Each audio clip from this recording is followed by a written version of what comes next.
Terima kasih majelis. Saudara saksi, kenapa saudara saksi memilih Richard Eliezer sebagai salah satu ajudan saksi? Saya diberikan saudara Richard dari Komandan Detasemen di Korbrimob 2 waktu itu, Sadam dan Richard. Sadam dan Richard. Pernahkah Richard Eliezer menolak atau membangkang perintah saudara saksi? Tidak pernah. Tidak pernah.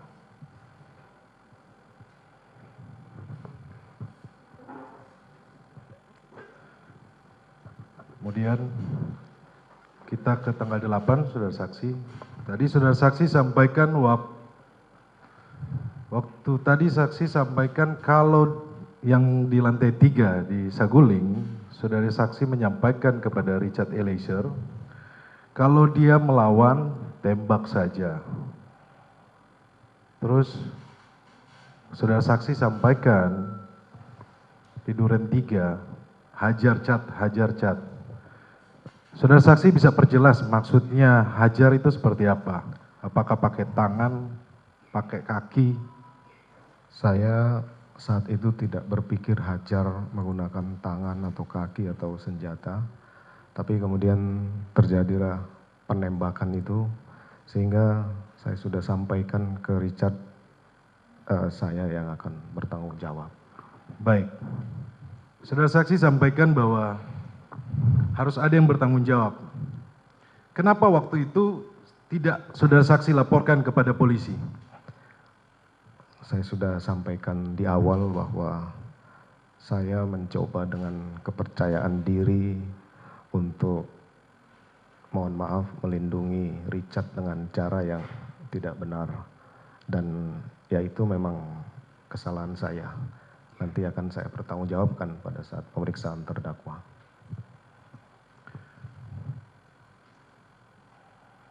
Saksi sampaikan bahwa saksi akan bertanggung jawab. Apa yang akan menjadi tanggung jawab saudara saksi terhadap Richard Eliezer yang masa depannya terancam hilang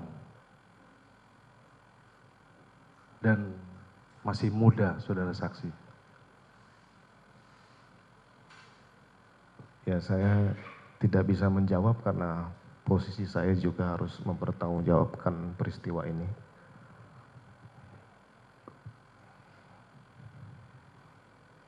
Apa karena Richard Eliezer membuat pengakuan atau tidak ikut skenario saudara saksi lagi?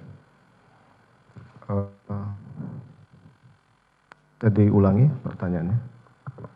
Apa karena Richard Eliezer membuat pengakuan dan tidak ikut skenario saudara saksi lagi? Saya tidak mengetahui adanya pengakuan seperti itu. Saya mengetahui bahwa Eliezer merubah keterangan itu kalau tidak salah di tanggal 5, saya diinformasikan oleh salah satu pejabat utama di Mabes Polri bahwa Richard merubah keterangan di malam hari. Itu yang saya tahu. Kemudian saya dibawa ke Mabes Polri untuk dilakukan pemeriksaan oleh tim sus. Baik, saudara saksi. Selanjutnya, saudara saksi, kenapa pengawal istri dari saudara saksi tidak dari Polwan? Pengawalan tadi sudah saya jelaskan bahwa pengawalan terhadap istri pejabat utama itu hanya diberikan kepada pejabat utama yang bintang 3, sehingga tidak ada bintang 2 pejabat utama itu yang diberikan Polwan. Iya, karena faktanya ada yang tadi saudara saksi sampaikan di awal, ada yang menjadi driver, ada yang ikut mengawal, kemudian ikut menjaga rumah di Magelang.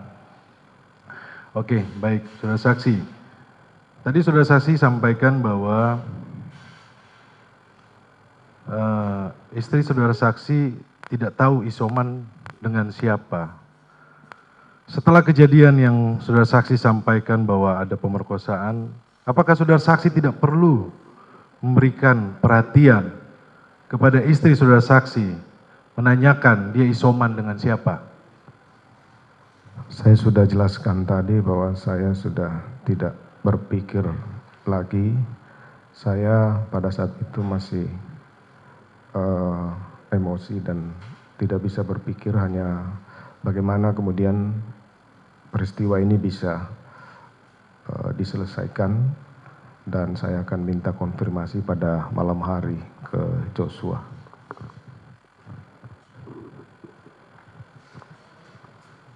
Iya, saudara saksi, di dalam BAP saudara saksi tanggal 8 Agustus, saudara saksi menjelaskan bahwa Yosua memiliki tubuh lebih besar dibanding dengan ADC yang lain dan memegang senjata api yang saat itu mendampingi istri saya di Magelang. Istri saya sampaikan akan menjelaskan terkait peristiwa di Magelang setelah tiba di Jakarta.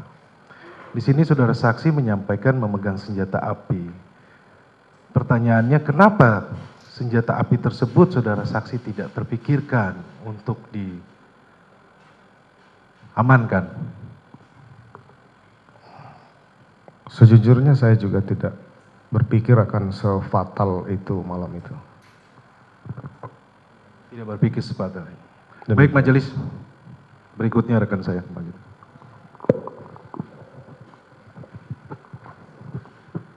Baik, terima kasih majelis yang terhormat. Terima kasih saudara saksi. Tadi saudara saksi bilang bahwa saudara tidak menyangka begitu bahwa Richard kemudian akan menembak. Tetapi setelah penembakan itu terjadi, saudara saksi kemudian menembak tembok dengan senjatanya Joshua. Pertanyaan saya, berapa jeda waktu antara saudara Richard menembak Joshua dan saudara saksi menembak tembok dengan mempergunakan pistol Joshua?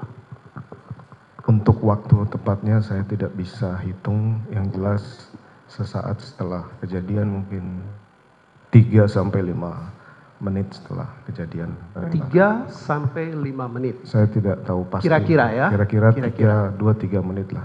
2 sampai 3 menit. Selanjutnya, dalam berapa waktu jedanya ketika saudara saksi membersihkan, mengamankan TKP tersebut?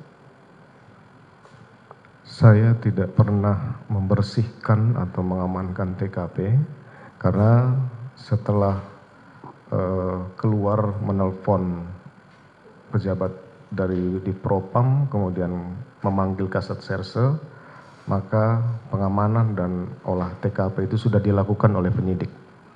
Baik, akan dibuktikan kemudian. Kemudian berapa jeda waktu ketika saksi memerintahkan para terdakwa obstruction of justice untuk merusakkan CCTV? Obstruction of justice yang di mana ini? CCTV. Kita tahu bahwa CCTV dirusak dan kita ingin tahu penjelasan saudara tentang rusaknya CCTV tersebut. Saya tidak pernah memerintahkan merusak CCTV. Saya hanya memerintahkan kepada AKBP Arif untuk menghapus semua rekaman CCTV yang sudah ditonton oleh AKBP Arif dan kawan-kawan. Baik, pertanyaan berikut, berapa jeda waktu setelah kejadian itu dengan saudara menemui pimpinan? Saya menemui pimpinan kurang lebih jam 22 kalau tidak salah, saya tidak ingat pasti. Malam setelah kejadian. Tapi yang saudara tidak sangkal adalah saudara menembak tembok, begitu ya, 2-3 menit setelah Richard menembak Joshua, begitu ya. Kalau ternyata menurut saudara saksi, penembakan yang dilakukan oleh saudara Richard tersebut adalah keputusan sendiri Saudara kan tidak seharusnya membuat skenario tembak-menembak dengan cara menembak dinding. Saudara ketika itu adalah Kadif Propam. Sudah barang tentu ketika saudara melakukan hal tersebut, maka indikasi bahwa saudara yang merekayasa, merencanakan ini menjadi terlihat. Bagaimana? Mohon penjelasan fakta yang sebenarnya. Saya sudah sampaikan bahwa cerita yang saya buat pasca kejadian itu, saya terpikir bagaimana menyelamatkan ajudan saya. Itu saja, karena saya itu yang kemudian saya sesali bahwa kenapa saya harus melakukan itu, karena pada akhirnya kemudian terungkap. Itu mungkin yang perlu saya sampaikan. Tampaknya saudara saksi di pengadilan ini sangat berargumentasi seolah-olah mau melindungi klien kami, tetapi ketika klien kami mengatakan bahwa saudara juga ikut menembak, saudara menolak pernyataan saksi kami, fakta yang disampaikan oleh klien kami. Saya tidak melihat kejujuran yang sesungguhnya dari saudara saksi. Berikut, logikanya jika itu keputusan pribadi dari Richard untuk menembak Yosua, seharusnya Anda sebagai seorang polisi ya, Kadif Propam, Anda yang harus menangkap saudara Richard, memproses hukum saudara Richard. Bagaimana menurut penjelasan Anda? Saya sudah sampaikan bahwa saya akan bertanggung jawab terhadap apa yang saya lakukan. Terhadap yang tidak saya lakukan, saya tidak akan bertanggung jawab. Kalau soal saudara bertanggung jawab, hukumlah yang akan menentukan. Ya. Sebagai polisi berpangkat jenderal ya, seharusnya menurut hemat kami, logika saudara itu lebih kuat daripada feeling saudara, sehingga Anda tidak impulsif dalam merespon laporan istri saudara. Dan oke, saya mencoba untuk merangkai pertanyaan sesuai dengan penjelasan Anda bahwa Anda tidak suruh klien kami yang menembak. Jika begitu, bukankah polisi sekali lagi itu adalah pihak yang berkewajiban untuk menangkap pelaku kejahatan? Dalam hal ini Richard. Saya kan sudah sampaikan bahwa saya sudah menerima resiko dipecat dari apa yang saya lakukan. Kan sudah selesai itu. Sekarang kita sisa bagaimana kemudian saya berikan kesaksian kepada adik-adik saya yang ada ini.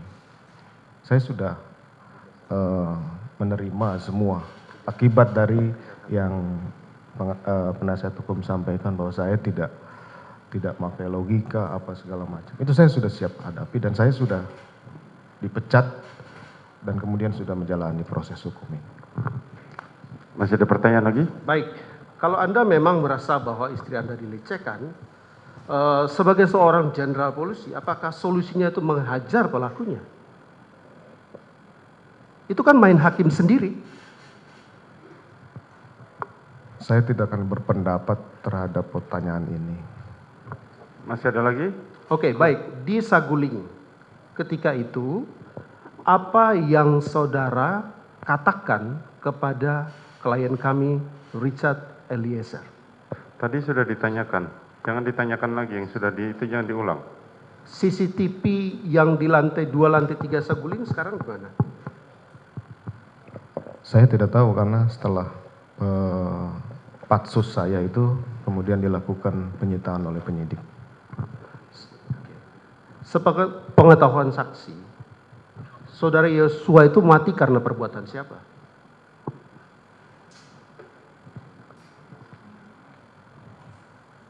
Sepengetahuan saya, ya karena penembakan. Kalau kematian itu karena penembakan yang dilakukan Richard, apakah saudara juga memiliki andil dalam kematian Yosua? Nanti silakan hakim yang menilai. Saya tidak mungkin Justru menyampaikan saya itu. bertanya, apakah saudara berdasarkan fakta yang saudara ketahui memiliki andil yang menyebabkan kematian Yosua atau tidak? Harusnya sudah bisa menilai bahwa kalau Saya bertanya, Anda menjawab. kalau saya tidak langsung punya andil saja. nggak mungkin saya Pertanyaannya duduk langsung di sini. Langsung saja, pertanyaannya apa saja. Jangan ditanyakan pendapat, fakta saja. Kalau masih sudah tidak ada, sampaikan tidak ada.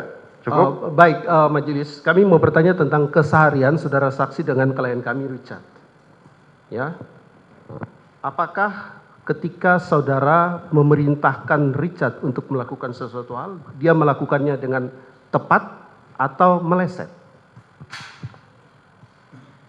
Pada saat kejadian atau Bukan, sebelum-sebelumnya. Sebelum-sebelumnya semua yang ikut dengan saya pasti akan nurut perintah saya. Bahkan setelah kejadian penembakan pun saya sudah sampaikan tadi bahwa setelah senjatanya disita, saya pinjamkan senjata dia untuk jaga diri. Jadi jangan bilang saya tidak bertanggung jawab terhadap dia. Saya jagain dia. Oke, baik. Dari kami untuk sementara cukup. Terima kasih. Penasihat hukum Ricky.